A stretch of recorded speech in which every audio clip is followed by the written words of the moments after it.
Last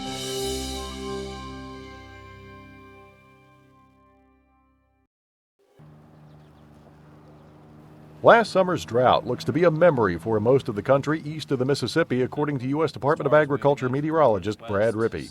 It looks like 2013 will be a polar opposite for much of the country to 2012.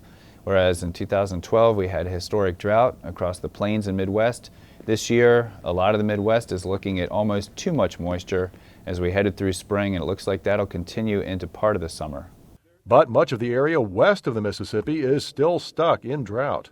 That's the way we seem to be setting up for the summer, where some of the high plains regions, West Texas, the panhandle of Oklahoma, southwestern Kansas, and southeastern Colorado are facing a third year of drought. That goes back to the drought of 2011. And Rippey adds this promises to be another hot summer for much of the nation. A good chunk of the country eventually will be dealing with unusual heat. That's not something that we should be unfamiliar with. We've seen a lot of hot summers in the last decade or so.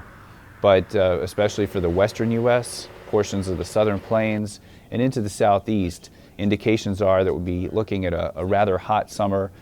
Spring planting delayed by wet weather in the Midwest has now made progress as the area starts to dry out a bit.